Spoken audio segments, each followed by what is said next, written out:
नमस्कार, स्वागत आहे तुमचे आमच्या चॅनेलमध्ये। आवाज महामुंबईचा, शोध बातमीचा, कौल मनाचा।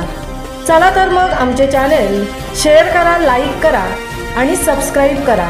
धन्यवाद।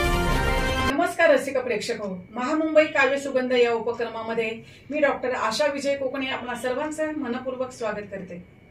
राष्ट्रीय व आंतरराष्ट्रीय पुरस्कार विजेते सुप्रसिद्ध लेखक, कवी तसेच साहित्यिक डॉक्टर विजय कोकणे यांच्या काव्यसुरभी मालिकेतील त्यांच्या कॉलेज विश्व एक प्रवास या काव्यसंग्रहातील एक कविता मी आपणासमोर सादर करते।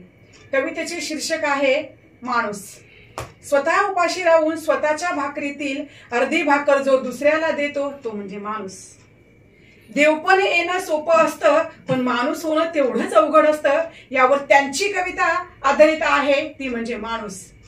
माणुसकीच्या युद्धामध्ये जो एकटाच राहिला होता, माणुसकीच्या युद्धामध्ये जो एकटाच राहिला होता, सिमेंटच्या जंगलामध्ये मी एक माणूस पाहिला होता, मी एक माणूस पाहिला होता। काय आश्चर्य, इथे केवढी आहे माणसांची गर्दी, पण माणूस मात्र दिसत नाही। माणुसकीच्या व्याख्येमध्ये माणूस स्वतःच बसत नाही। भ्रष्टाचाराचे विष जणू तो घोळून प्यायला होता, भ्रष्टाचाराचे विष जणू तो घोळून प्यायला होता। सिमेंटच्या जंगलामध्ये मी एक माणूस पाहिला होता, मी एक माणूस पाहिला होता।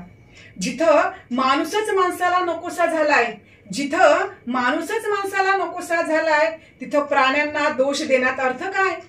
कुत्रे भाकरीसाठी भांडतात, गाढवे छेडल्यावर लाथा मारतात, यापेक्षा का माणसाचा दर्जा खाली राहिला होता? सिमेंटच्या जंगलामध्ये मी एक माणूस पाहिला होता, जो माणुसकीच्या युद्धामध्ये एकटाच राहिला होता, जो माणुसकीच्या युद्धामध्ये एकटाच राहिला होता। जिथं सगळेच ओढतात पाय, तिथं लढण्यात अर्थच काय?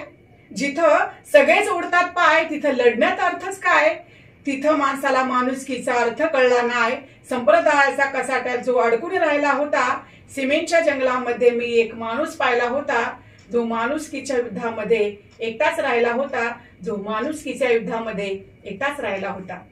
धन्यवाद।